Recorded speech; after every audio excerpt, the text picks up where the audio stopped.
Nasa linya ngayon, baby girl, ang ating winner para po sa ating What's on Your Mind. Ito mula pa po sa San Antonio, Binabag, Bogo City, Cebu. Siya po ay 55 years old, dating on-call electrician, may asawa at 3 po ang anak. At sila po ay nanonood sa atin dyan sa Cebu, sa Sugbo, via 1PH. Magandang umaga, maayong buntag, Tatay Antonio Sarsalejo. Good morning po, Tatay. Morning, ma'am. Good morning po, Tay. Kamusta po kayo? Okay lang po sa ngayon, ma'am. Sige, kayo daw po ay nanonood sa amin sa 1PH mula pa po noong 2023? Oo, paminsan-minsan. Opo. Paano nyo? Opo. Nasira ang TV ko. Nasira po ang TV nyo. Tama po ba? Dati, 2023. Tapos, 24, bili kami ng bagong TV. Okay po. So ngayon, nakabili na ng bagong TV, nakakapanood na po ulit kayo sa 1PH. Sige po. Tatay, bakit po tumigil na kayo sa pagiging electrician? Kasi ma'am, pwede ako nag-oxygen therapy na ako sa bahay. Nag-oxygen therapy, tama po ba yung dinig ko? Hindi na po pwede sa inyo yung ganong trabaho dahil po dito sa sakit ninyo. Oo, ito pong chronic obstructive pulmonary disease o sakit sa baga, tatay. Tapos may asthma pa. Ano po ulit, May? Asthma. May asthma din po kayo. So si nanay po ang nagtatrabaho ngayon, isang teacher po, tatay. Ilang taon na po si nanay? 45, 47. 47 years old po si nanay. Oo. At ito pong 3 anak nyo, pwede po ba naming malaman ng mga edad? Ang panganay ko, ma'am, is 16 years old. Yung pong Pangalawa sumunod, ko, opo. 15 years old. Opo. At yung pong bunso. Pangatlo ko, 11 years old. At lahat, 10 years old. lahat po ito nag-aaral, tatay. Ang kapanganay ko, bago lang nag-graduate sa grade 10. Magsi-senior high school na po itong panganay ninyong anak. Oo. Tay, kayo po ba Opo, taga Cebu po talaga kayo, nila nanay? Oo, ma'am. Oo. Ito pong bahay na tinutuluyan ninyo, sa inyo po ba ito o kayo po yung nangungupahan? Sa amin po, ma'am. Sarili nyo pong... Binigay sa ma'am, tapos time nga Yolanda. Nabigyan po kayo ng pabahay noon. Oo. Nung panahon po ng Yolanda. Tama po. Oo. Para po sa mga nakikinig din sa atin, dahil nga po sa karamdaman ni tatay, yung po sa kanyang sakit sa baga ang dahilan kung bakit medyo nahihirapan po siya sa kanyang pagsasalita. So tatay, ngayon po ba naka-oxygen kayo ngayon dyan sa bahay? Oo, ma'am. Ngayon. Sige po. Tay, ito pong mapapanalunan ninyo na 2... 4 hours, ma'am. Sige po, tay. Ano po yun? 4 hours, ma'am. 18 hours ang oxygen ko. May 6 na oras na hindi ako mag-oxygen.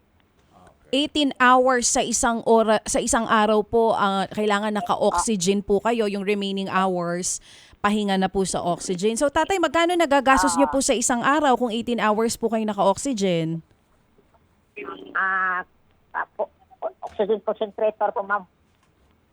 Ano po ulit, tay? May machine po ako. May machine na po kayo dyan. O sige po. Tatay, ito pong 2,000... Opo, ito pong 2,000 piso, saan nyo po planong gamitin, tay? Sa akin, ma'am, isibis po na, ma'am, para pambili ng portable oxygen concentrator nga, Inogen. Magkano po ba itong sinasabi nyong portable oxygen concentrator? Dito sa Manila, ma'am, na 100 plus. 900 pesos po. 100 plus o 100,000. 100,000 pesos po. Naku po. So, yun ang hirapan ko, ma'am. Iipunin niyo po ito. Wala kaming pitra. Oo, pero tatay, kung matagal na po kayo nanonood sa amin, sigurado po, kabisado nyo na hindi po namin hawak, ito pong ibinibigay na tulong ng mga Happy Anonymous natin. Oo, ma'am. Oo. Tay, ngayon po, nawala po kayo nitong oxygen concentrator. Paano po yung gamit ninyo araw-araw? Yung portable oxygen tank, pag may burn out, portable tank akong oxygen tank gamit ko pag may brownout. Kasi yung gamit nyo po ngayon, pagka nawalan kayo ng kuryente dyan, hindi na gumagana. Oo. Oo, itong portable, at least mawalan man po ng kuryente, tuloy pa rin po yung oxygen ninyo. Oxygen tank. Oo. Oo. Tuloy pa rin. Madalas po bang mawalan ng kuryente dyan sa lugar ninyo, Tay? Minsan lang ma'am, pag may malakas ng hangin, Mm-mm. pag marating na bagyo, pag Sige may po. trouble, Opo. minsan lang. Sige po. Tatay, bago po natin tuloy yung ating kwentuhan, Tay, ano po muna yung Bible verse na binigay po sa atin ni Pastor Jeff last Friday? Bible verse ma'am, mga unit 41 verse 3, siya ang Yahweh rin, tutulong kung siya ay magkasakit ang maghina, niyang lakas ay ganap na ibabalik. Lumapit sa Diyos kung ikaw ay matinding karamdaman at lumalaban sa lahat ng karamdaman dahil ang pangako ng Diyos ay kumapit ka sa Kanya. Mga awit 41:3. Yan nga po yung binigay ni Pastor. Si Yahweh ang tutulong kung siya ay magkasakit. Ang nanghina niyang lakas ay ganap na ibabalik. Tay, ito pong segment Talagang bagay. Saktong-sakto kay tatay. Sakto na naman Oo. ito sa ating winner, no? Sakto kanimo, tatay, no?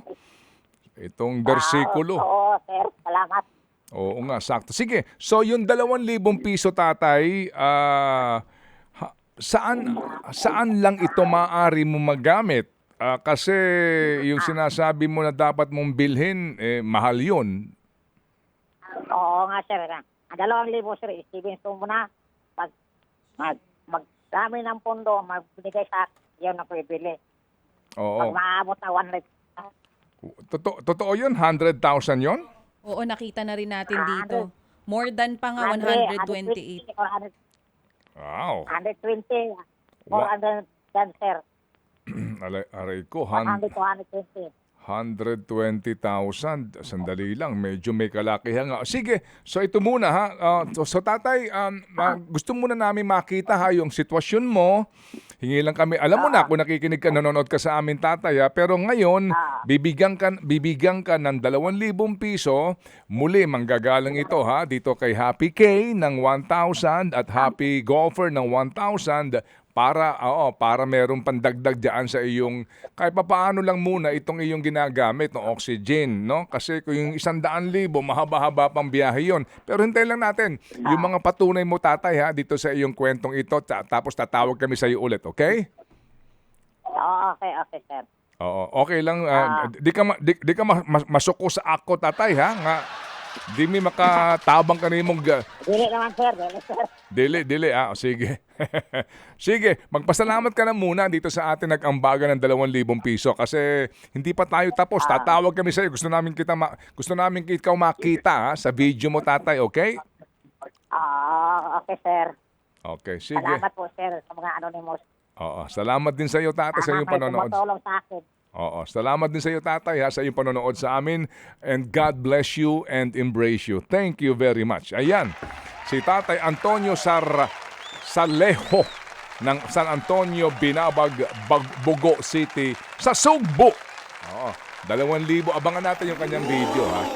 Mahal na gamit para makahinga siya ng mas maluwag Pinakamura at na 128. kahit na brown out, walang kuryente, magagamit niya. Ano ho yan? Marami hong may ganyan, yung chronic obstructive pulmonary disease. Yan din ang problema dyan kapag nasa bahay ka lang o outpatient ka, hindi ka masasakop ng PhilHealth dito sa iyong mga pangangailangan.